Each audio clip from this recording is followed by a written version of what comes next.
प्यारे दोस्तों, मैं सैम सर आपके लिए लेके आया हूँ वीडियो। और ये जो मेरा वीडियो है ये एनसीईआरटी मैथ्स 10th क्लास का chapter 3 pair of linear equation in two variables यानी दो चर वाले रैखिक समीकरण युग्म की जो प्रश्नावली 3.4 है, एक्सरसाइज 3.4 है, उस पर मेरा ये वीडियो है। तो इससे पहले कि आप वीडियो देखें, आप अपने फ़ोन पे जाएं, स्मेरू ठाकुर सर्च करें, सब्सक्राइब करें और जो बेल आइकन है उसको दबाएं ताकि आपको मेरे नए नए वीडियोस की नोटिफिकेशन मिलती रहे। कमेंट करें आपको वीडियो कैसा लगा ताकि मैं और अच्छा वीडियो बना सकूं, और अगर अच्छा लगता है तो अपने फ्रेंड्स के साथ शेयर करें। तो इससे पहले हमने जो इससे पिछली एक्सरसाइज पढ़ी थी, तो सबसे पहले हमने दो चर वाले रैखिक समीकरण युग्म के लिए हमने ग्राफ विधि की। उसके बाद हमने दूसरी विधि की प्रतिस्थापन विधि। अब तीसरी विधि है विलोपन विधि, और इसके बाद एक और विधि भी आएगी, वो है वज्रगुणन विधि। तो हम दो चर वाले रैखिक समीकरण युग्म करने की दो विधियां कर चुके हैं। अब ये तीसरी विधि है जिसको हम कहते हैं विलोपन विधि या एलिमिनेशन मेथड।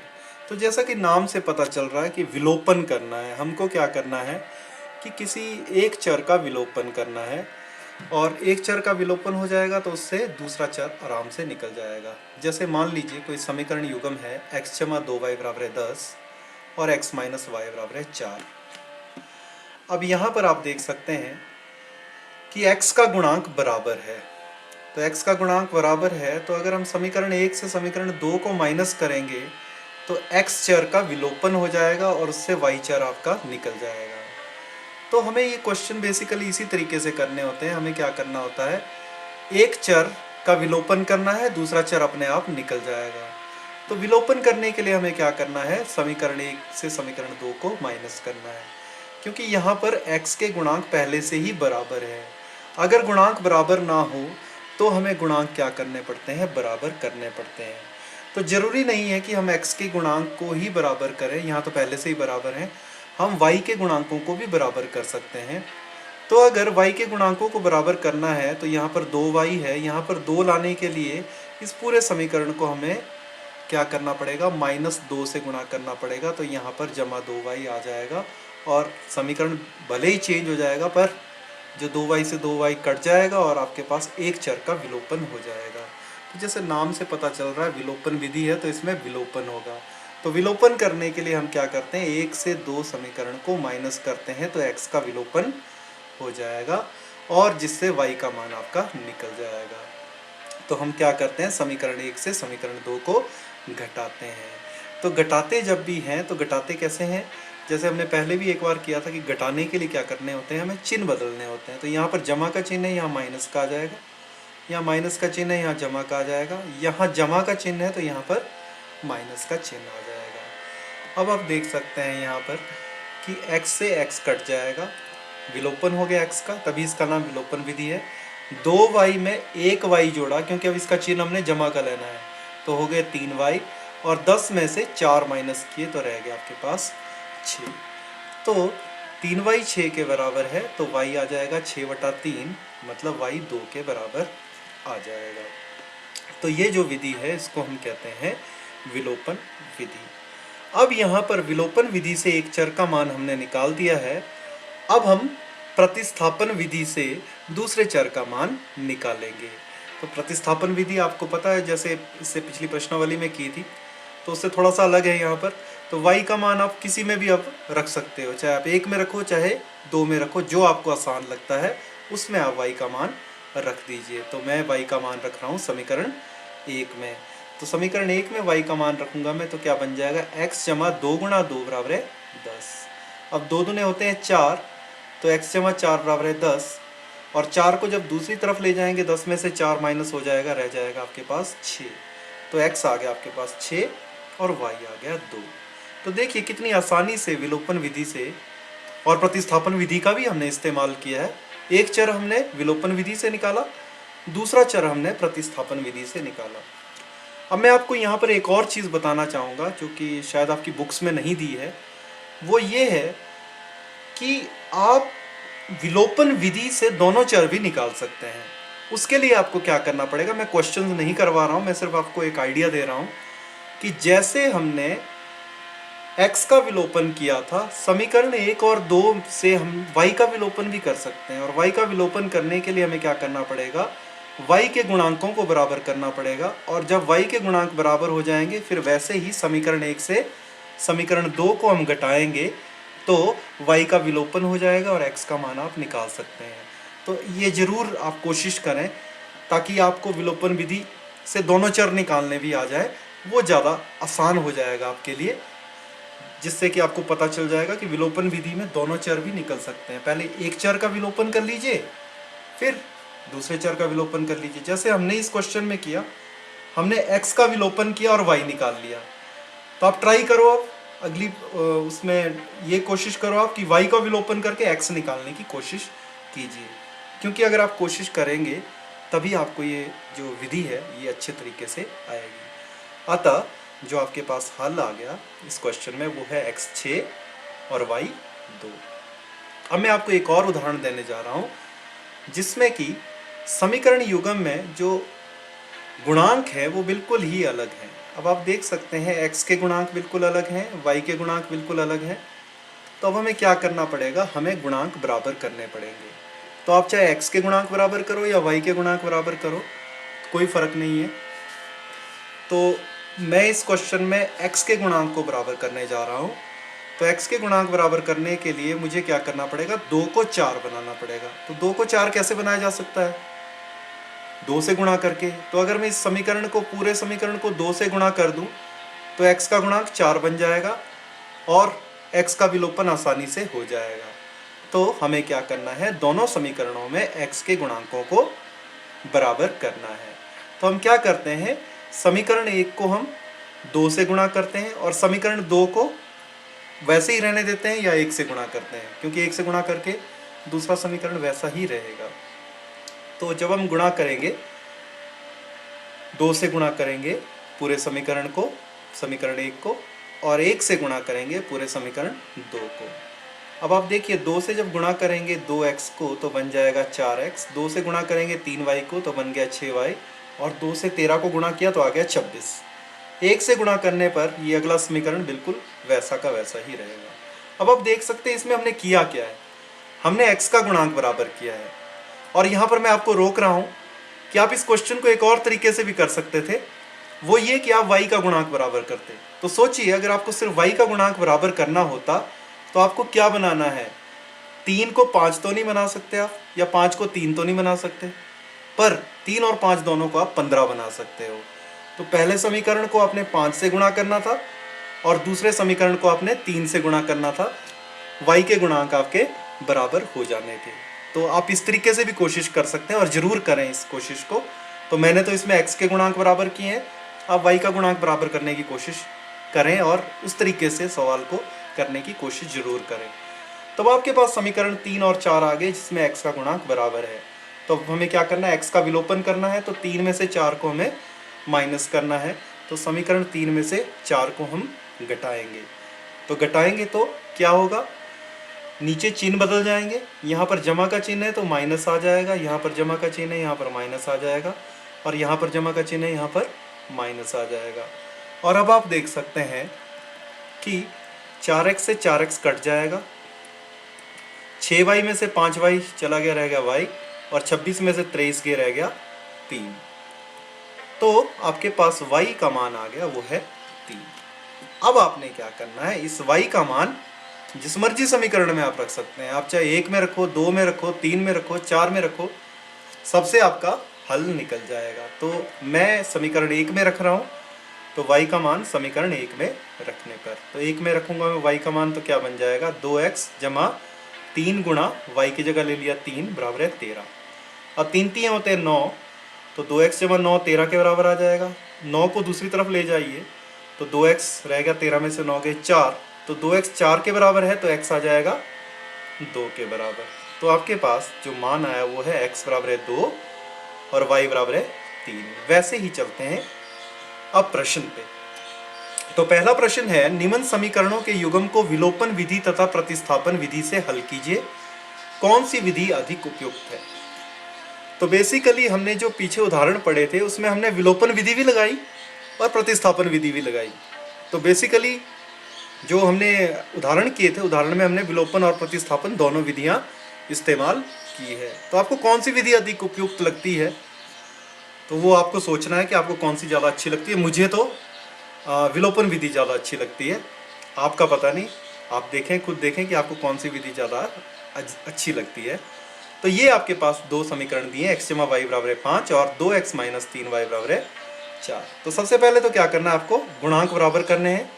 तो यहाँ पर x का गुणांक 1 है, यहाँ पर 2 है, तो 1 को 2 बनाना है तो क्या करेंगे आप, इस समीकरण 1 को 2 से गुणा कर देंगे, दूसरे समीकरण को वैसे ही रहने देंगे।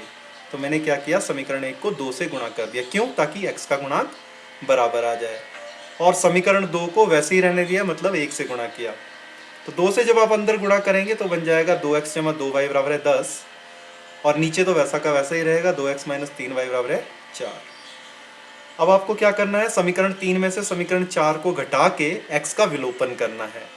तो समीकरण 3 में से 4 हम घटा देते हैं, तो आपके पास चिन्ह बदल जाएंगे, 2x माइनस 3y बराबर है 4 जो है, यहाँ पर चिन्ह बदल जाएंगे, यहाँ जमा था यहाँ माइनस आ जाएगा, यहाँ माइनस था यहाँ जमा आ जाएगा, और यहाँ जमा है तो माइनस आ जाएगा।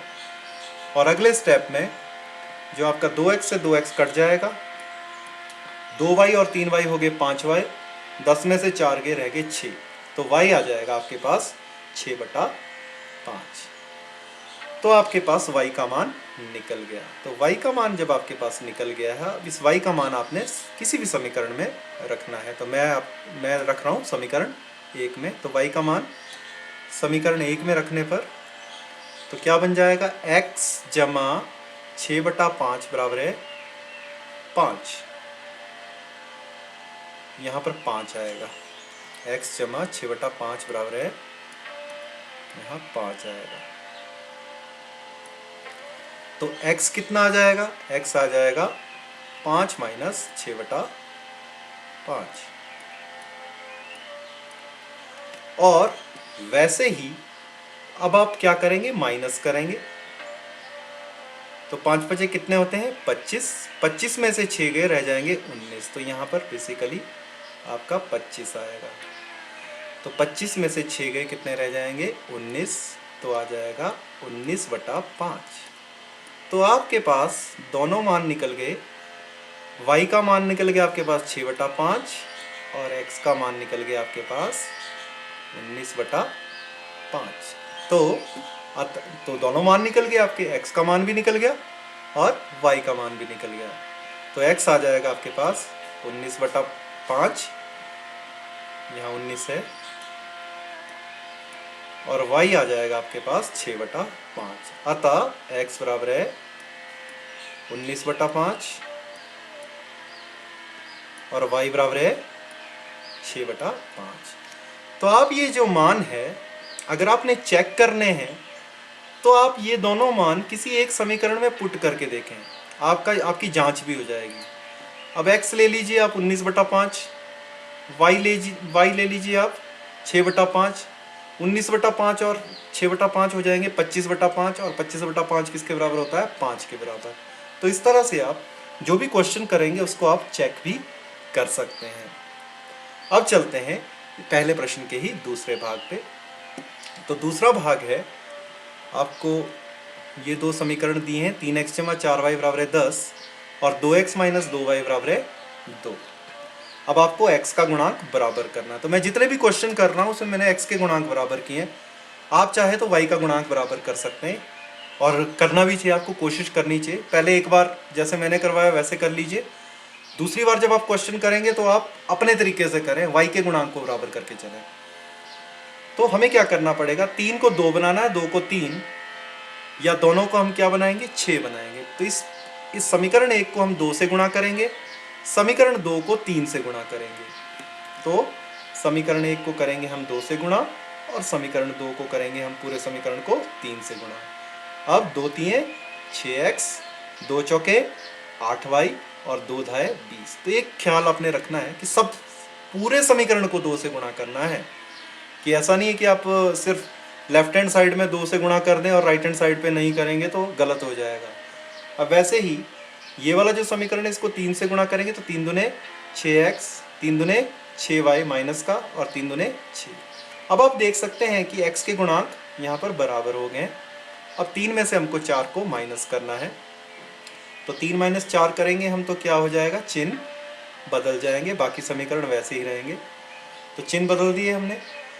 चिन्ह बदलने के बाद आप देख सकते हो कि 6x से 6x कट जाएगा, 8y और 6y हो जाएंगे 14y, और 20 में से 6 के रह गए 14। तो 14y 14 के बराबर है, तो y आ जाएगा 14/14, और 14/14 कितना होता है, 1। तो अतः y का मान आ गया आपके पास 1। अब इस y का मान समीकरण 1 में रखने पर, आप 2 में भी रख सकते हो, पर मैं किस में रख रहा हूँ, 1 में। तो y का मान समीकरण 1 में रखने पर, तो समीकरण 1 क्या बन जाएगा, 3x जमा 4 गुणा 1 बराबर है 10।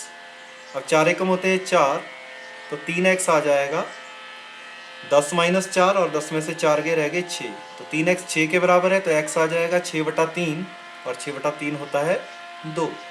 तो x का मान आपके पास आ गया 2, अतः x 2 आ गया और y 1 आ गया। ये आपका आंसर है। वैसे ही इसी प्रश्न के अगले भाग में चलते हैं, जिसमें आपको 2 समीकरण दिए हैं, और वो 2 समीकरण है 3x माइनस 5y बराबर है 4, और 9x माइनस 2y बराबर है 7। तो 4 को मैं दूसरी तरफ ले गया, इस समीकरण को थोड़ा सा मैंने एडजस्ट किया, -4 था, दूसरी तरफ गया तो जमा का 4 बन गया। तो वैसे ही दूसरा समीकरण 9x माइनस 2y बराबर है 7, 2y को मैं इस तरफ ले आया, 9x माइनस 2y बराबर है 7। अब आप देख सकते हैं दोबारा से x के गुणांक बराबर नहीं है, ना ही y के गुणांक बराबर है, तो मैं सिर्फ x के गुणांक बराबर कर रहा हूँ। तो 3 को आपने 9 बनाना है, 3 से 9 बन जाएगा कैसे, 3 से गुणा करके। तो हमें क्या करना है, पहले समीकरण को 3 से गुणा करना है, दूसरे समीकरण को नहीं छेड़ना है, या 1 से गुणा करना है। नहीं छेड़ने का मतलब है कि आपको 1 से ही गुणा करना है दूसरे समीकरण को। तो हम क्या करते हैं, पहले समीकरण को 3 से गुणा करते हैं, और दूसरे समीकरण को 1 से गुणा करते हैं। अब 3 से गुणा करेंगे तो 3 तिये 9x, और 3 पंजे 15y माइनस 15y, और 3 चौके 12। ये बन गया समीकरण 3। समीकरण 4 तो वही रहेगा, 9x माइनस 2y बराबर है 7। अब क्या करना है आपको, दिमाग पे जोर डालिए। हाँ, 3 माइनस 4, 3 से 4 को आपको घटाना है ताकि x का विलोपन हो जाए। तो हम समीकरणों को वैसे ही लिखते हैं और नीचे चिन्ह बदल देते हैं। यहाँ माइनस आ जाएगा क्योंकि यहाँ पर जमा था, यहाँ माइनस से प्लस बन जाएगा, और यहाँ प्लस से माइनस बन जाएगा।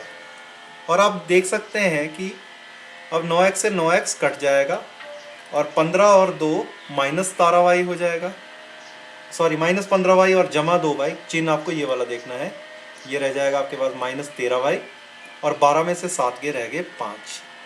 तो y कितना आ जाएगा आपके पास, y आ जाएगा आपके पास, ये -13 दूसरी तरफ जाके भाग हो जाएगा, तो y -5/13 आपके पास आ जाएगा। अब ये जो y का मान है ये समीकरण 1 में रखना है, आप 2 में भी रख सकते हो।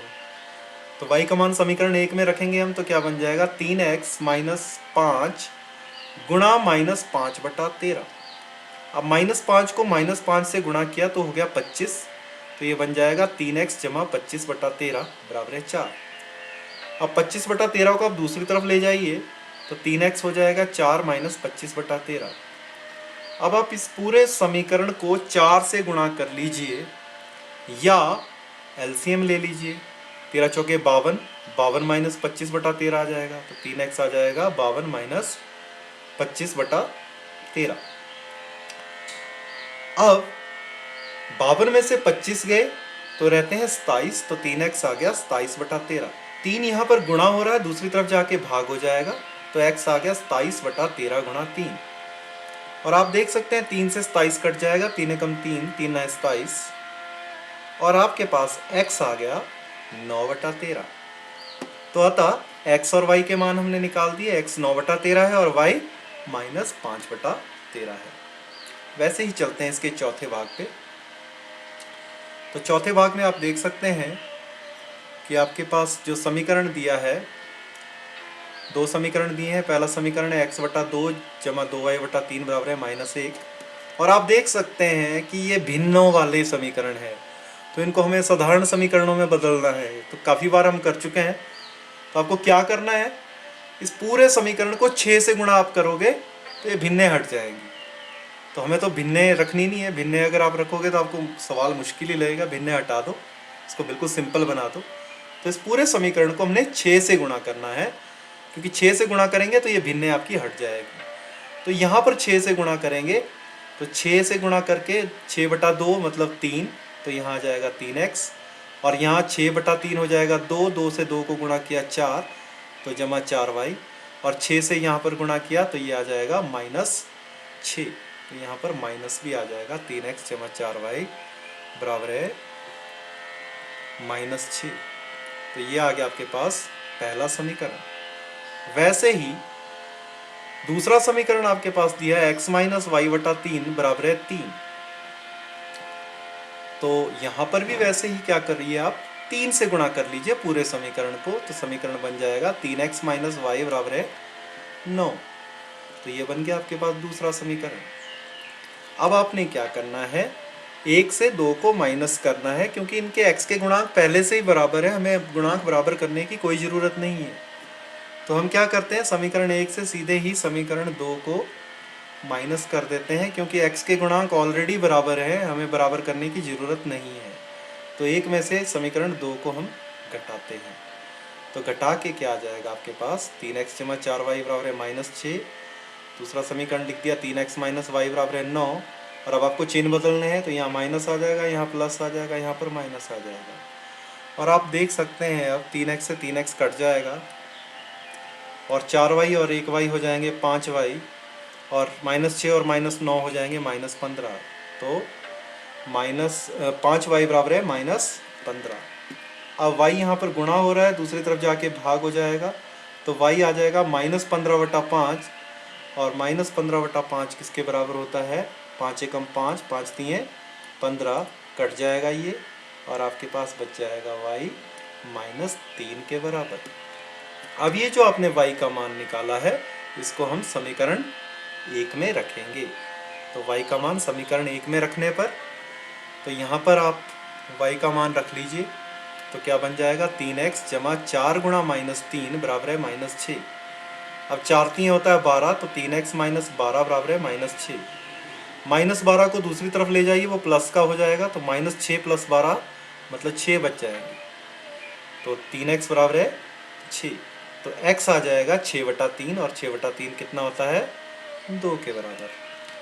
तो अतः x आपके पास आ जाएगा 2 के बराबर।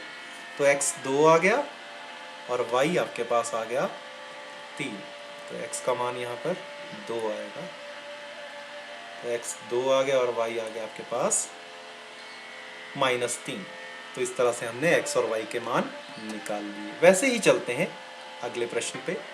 तो अगला प्रश्न है दूसरा प्रश्न, और ये प्रश्न है कि निम्न समस्याओं में रैखिक समीकरणों के युग्म बनाइए और उनके हल विलोपन विधि से ज्ञात कीजिए। यदि, पहला प्रश्न है, यदि हम अंश में 1 जोड़ दें और हर में से 1 घटा दें तो भिन्न 1 में बदल जाती है। यदि हर में 1 जोड़ दें तो ये 1/2 हो जाती है। वह भिन्न क्या है? तो बड़ा इंटरेस्टिंग क्वेश्चन है। तो अंश और हर दिए, अंश और हर में जोड़ना है आपने, तो वही आपको ज्ञात करने अंश और हर, क्योंकि जब अंश और हर आपको पता होंगे तभी आप भिन्न निकाल पाएंगे। तो इसलिए हम मान लेते हैं कि माना अंश बराबर है x और माना हर बराबर है y, और कोई भिन्न हो जिसके अंश और हर x y हो तो वो भिन्न होगी x/y। अब पहली स्थिति में हमें क्या दिया है, अंश में हमको 1 जोड़ना है और हर में से 1 घटाना है, तो x जमा 1/y - 1। तो भिन्न क्या हो रही है, 1, भिन्न बन रही है 1। तो ये आपकी पहली स्थिति होगी।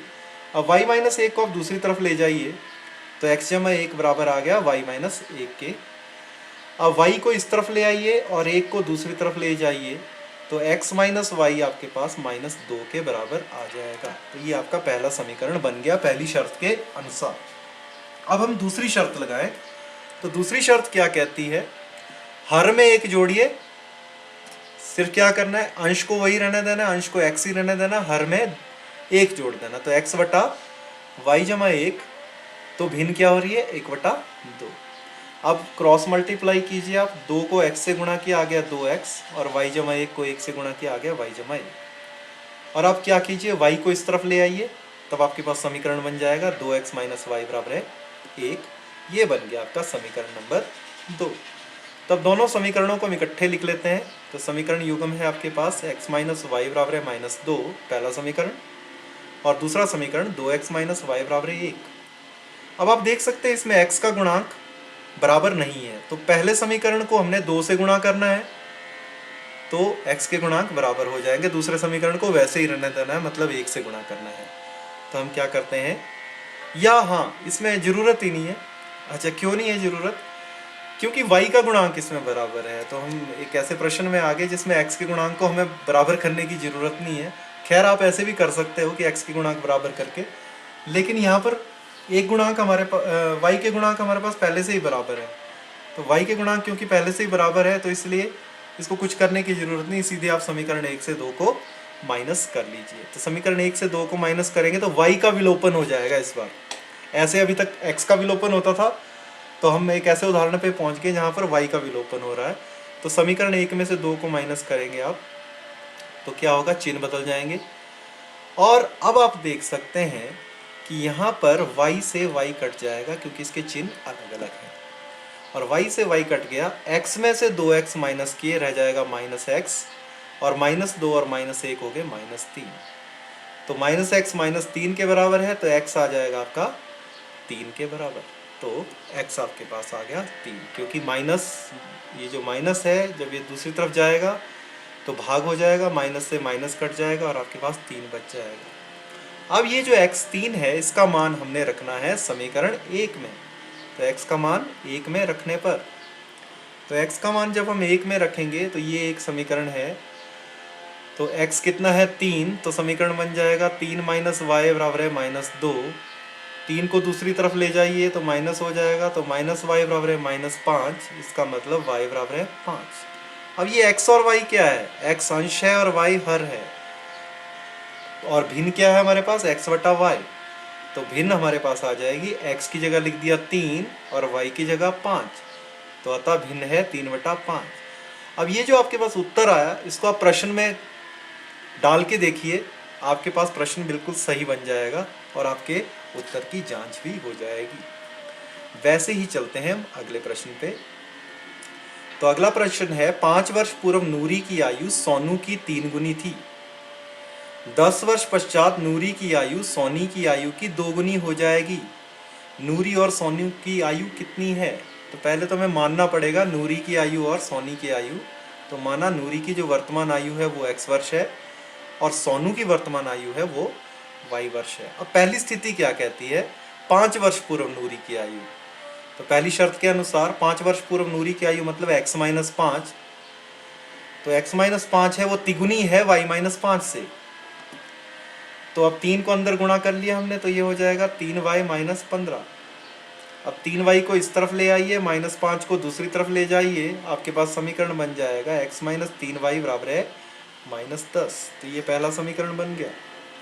अब दूसरी शर्त के अनुसार, दूसरी शर्त क्या कहती है कि 10 वर्ष पश्चात मतलब x जमा 10, 10 वर्ष पश्चात x जमा 10 वो दुगनी है y जमा 10 से। तो x जमा 10 बराबर है 2 गुणा y जमा 10, और 2 से अंदर गुणा कर लिया तो बन गया 2y जमा 20। वैसे ही 2y को इस तरफ ले आइए, 10 को इस तरफ ले जाइए, तो x - 2y आ जाएगा 10 के बराबर। ये बन गया आपका दूसरा समीकरण। अब इन दोनों समीकरणों को हम इकट्ठे लिखते हैं। तो समीकरण युग्म हमारे पास आ गया, x - 3y बराबर है -10 और x - 2y बराबर है 10। अब आप दोबारा देख सकते हैं यहाँ पर x का गुणांक पहले से ही बराबर है, तो इसीलिए हमें गुणांक बराबर करने की कोई ज़रूरत नहीं है। हमें सीधे समीकरण 1 से समीकरण 2 को माइनस करना है। तो समीकरण 1 से समीकरण 2 को माइनस करेंगे तो चिन्ह बदल जाएंगे नीचे, और चिन्ह बदल जाएंगे तो आप देख सकते हो कि यहाँ पर x से x कट जाएगा और -3y जमा 2y रह जाएंगे -y, और -10 और -10 हो जाएंगे -20। -y -20 के बराबर है, इसका मतलब y 20 के बराबर आ जाएगा। अब ये y का मान हमने रखना है समीकरण नंबर 1 में। तो y का मान समीकरण 1 में रखने पर, तो समीकरण 1 में रखेंगे तो क्या बन जाएगा, x - 3 गुणा, यहाँ पर y का मान है आपका 20, तो x - 3 गुणा 20 बराबर है -10। अब 20 3 होते हैं 60, तो x - 60 बराबर है -10, और अगले स्टेप में -60 को जब इस तरफ ले जाएंगे तो ये प्लस हो जाएगा, और -10 जमा 60 होते हैं 50, तो x आपके पास आ जाएगा 50। तो x है क्या? x है नूरी की वर्तमान आयु। अतः नूरी की जो वर्तमान आयु है वो है 50 वर्ष, और सोनू की वर्तमान आयु है 20 वर्ष। वैसे ही चलते हैं अगले प्रश्न पे। तो अगला प्रश्न है कि 2 अंकों की संख्या के अंकों का योग 9 है। अब 2 अंकों की कोई संख्या है, उसके अंकों का योग 9 है। जैसे मैं एक उदाहरण दे रहा हूँ, जैसे 54 है 54, तो 54 के जो अंकों का योग है 5 और 4 9 है। तो वैसे ही ये कोई संख्या है, हमें नहीं पता कौन सी संख्या है, उसके अंकों का योग 9 है। इस संख्या का 9 गुना संख्या के अंकों को पलटने से बनी संख्या का 2 गुना है, वह संख्या ज्ञात कीजिए। तो सबसे पहले तो हम क्या करते हैं, मान लेते हैं इकाई का अंक कि वो है x और दहाई का अंक वो है y। तो संख्या क्या बनेगी? अब मैं आपको एक उदाहरण देने जा रहा हूँ। मान लीजिए आपके पास इकाई का अंक 2 है और दहाई का अंक 4 है, तो संख्या क्या बनेगी? 42। पर ये 42 कैसे बना? 42 4 और 2 से कैसे बनेगा, ये सोचिए। 42 4 और 2 से बनेगा 4 को 10 से गुणा करके, 4 दहाई 40, और उसमें 2 जमा करके, तो अगर आपके पास इकाई का अंक दिया हो, दहाई का अंक दिया हो, उससे संख्या आपको बनानी है, तो क्या करना पड़ेगा आपको? दहाई के अंक को 10 से गुणा करना पड़ेगा और इकाई के अंक में जोड़ना पड़ेगा। तो वैसे ही यहाँ पर संख्या क्या बनेगी? अगर इकाई का अंक x है तो यहाँ अगर x होता, यहाँ पर y होता, तो संख्या क्या बनती, ये आपको सोचना है। तो संख्या बनेगी 10y जमा x, क्योंकि आप देख लीजिए इकाई का अंक है आपके पास x, दहाई का अंक है आपके पास y।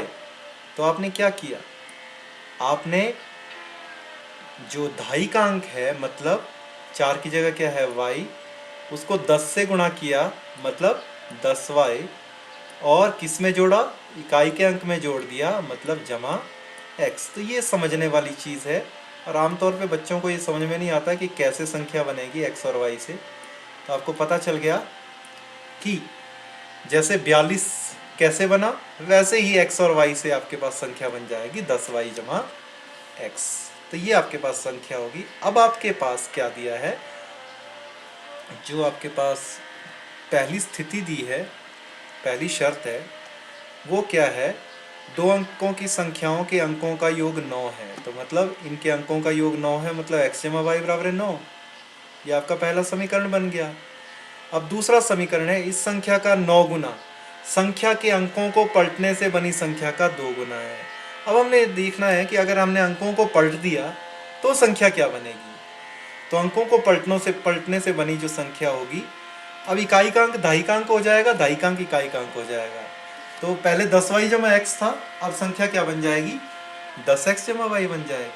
तो आपकी समझ में आ गया कैसे बनेगी, क्योंकि अब इकाई का अंक दहाई का अंक है और दहाई का अंक इकाई का अंक है।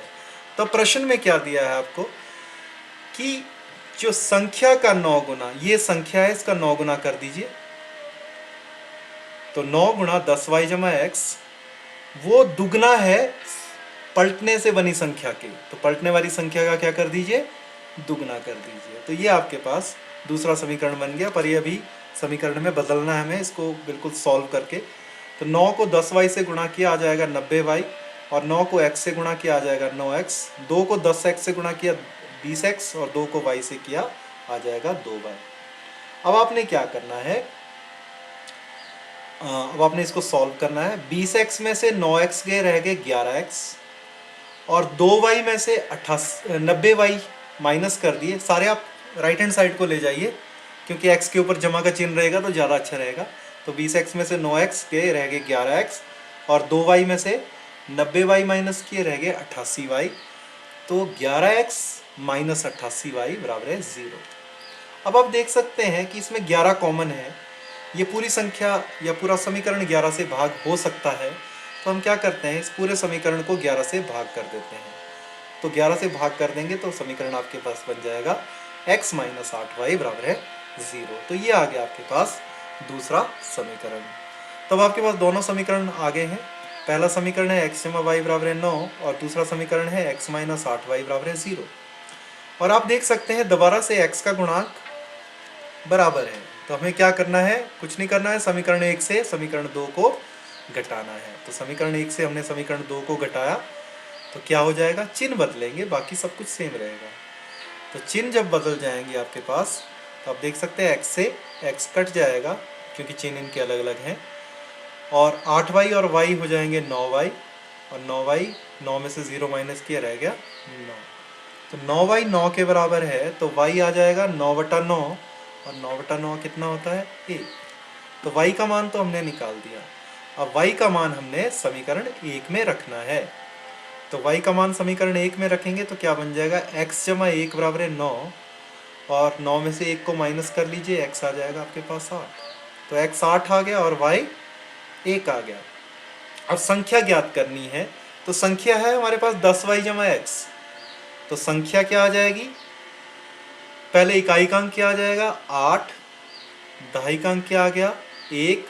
तो इकाई का अंक अगर 8 है, दहाई का अंक 1 है, तो संख्या क्या आएगी 10 गुणा 1 जमा 8 मतलब 18। तो अतः जो आपकी संख्या है वो है 18। तो ये जो आपके पास उत्तर आया है इसको प्रश्न में डाल के देखिए, प्रश्न बिल्कुल सही बन जाएगा।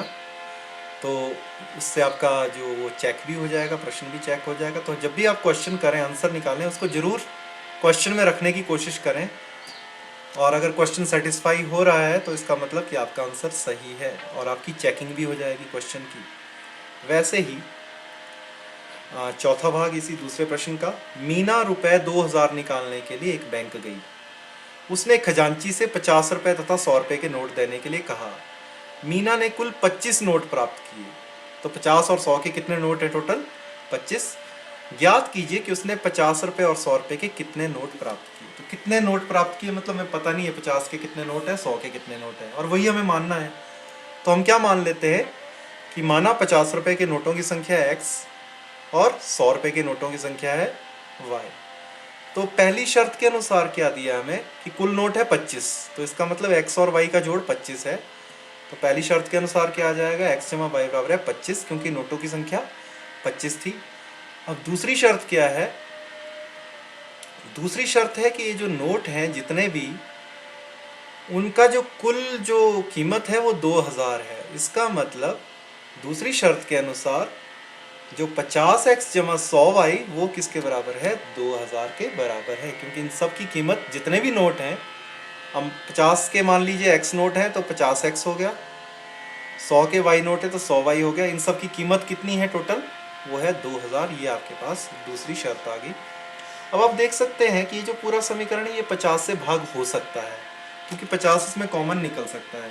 तो आप क्या कीजिए, समीकरण को थोड़ा और आसान बना लीजिए, इस पूरे समीकरण को आप 50 से भाग कर दीजिए। तो 50 से भाग कर देंगे समीकरण को तो आपके पास बच जाएगा 50 से 50 कट गया, रह गया x, 100 से 50 को भाग दिया तो रह गया 2, और 2000 से 50 को भाग किया तो रह गया 40। तो ये आपके पास दो समीकरण अब आ गए हैं। तो पहला समीकरण x जमा y बराबर है 25 और दूसरा समीकरण x जमा 2y बराबर है 40। अब आप देख सकते हैं दोबारा से x का गुणांक बराबर है, हमें कुछ नहीं करना है, 1 से 2 को माइनस करना है। तो समीकरण 1 से समीकरण 2 को हम घटाते हैं। तो घटाने के लिए क्या करेंगे, हम सिर्फ चिन्ह बदलेंगे। तो यहाँ पर चिन्ह बदल दिए हमने। अब आप देख सकते हैं कि x से x कट जाएगा क्योंकि इनके चिन्ह अलग अलग हैं, और y में से 2y माइनस किया तो रह जाएगा -y, और 25 में से 40 माइनस किए रह जाएंगे -15। इसका मतलब y है 15 के बराबर। अब ये जो y का मान है इसको हमने रखना है किसमें, किसी में भी रख सकते हो आप, पर मैं रखता हूँ समीकरण 1 में। तो y का मान समीकरण 1 में रखने पर, तो समीकरण 1 में रख लीजिए y का मान, तो क्या आ जाएगा x जमा 15 बराबर है 25। तो x आ जाएगा 25 माइनस 15, 25 में से 15 आपके माइनस किए तो x आ गया आपके पास 10। तो अब x और y है क्या, x है 50 रुपए के नोटों की संख्या, तो अतः 50 रुपए के नोटों की संख्या आ जाएगी 10, 100 रुपए के नोटों की संख्या आ जाएगी 15, और यही हमने ज्ञात करना था। अब वैसे ही अगला भाग, वो है दूसरे का 5वां भाग, किराए पर पुस्तकें देने वाले किसी पुस्तकालय का प्रथम 3 दिनों का एक नियत किराया है तथा उसके बाद प्रत्येक अतिरिक्त दिन का अलग किराया है। सरिता ने 7 दिनों तक एक पुस्तक रखने के लिए 27 रुपये अदा किए, जबकि सुसी ने एक पुस्तक 5 दिनों तक रखने के लिए 21 रुपये अदा किए। नियत किराया तथा प्रत्येक अतिरिक्त दिन का किराया ज्ञात कीजिए। तो ये क्वेश्चन अगर आपको टैक्सी वाला क्वेश्चन याद होगा, लगभग उसी की तरह ही है कि पहला किराया जो है नियत किराया है वो फिक्स है, तो इसका मतलब जो समीकरण बनेगा उसमें नियत किराया फिक्स रहेगा, जो दूसरा वाला किराया है वो आपका चेंज होगा। तो हम मान लेते हैं कि माना प्रथम 3 दिनों का जो किराया है, जो नियत किराया है वो x रुपये है, वैसे ही प्रत्येक अतिरिक्त दिन का जो किराया है वो मान लीजिए y रुपये है। तो अब आपको क्या दिया है, 7 दिनों तक एक पुस्तक रखने के लिए कहा। 7 दिनों में से 3 दिन तो फिक्स है, ठीक है। तो 7 दिनों तक जब पुस्तक रखने के लिए कहा तो 3 दिन इसमें फिक्स है, तो इसका मतलब कि अगले 4 दिनों के लिए किराया लगेगा। x तो लगना ही लगना है किराया। 7 दिन है, 7 दिन में से 3 दिन तो आपके नियत किराया है ही है, उसके बाद 4 दिनों का अलग अलग है। तो इसका मतलब कि पहली शर्त के अनुसार x जमा 4y बराबर है 27। तो आप समझ गए 4y क्यों लिया, क्योंकि 7 दिन है तो 3 दिन का तो किराया बिल्कुल फिक्स है। आगे कितने दिन बच गए, 4 दिन, तो 4 दिन के लिए प्रतिदिन का किराया लगेगा, तो इसलिए x जमा 4y बराबर है 27। अब वैसे ही अब दूसरी कंडीशन क्या है आपके पास, सुसी ने एक पुस्तक 5 दिनों तक रखने के लिए 21 रुपये दिए, तो 3 दिन का किराया तो फिक्स है, तो इसका मतलब x जमा 2y, हाँ इसका मतलब कि दूसरी शर्त के अनुसार क्या आ जाएगा आपके पास, x जमा 2y बराबर है 21।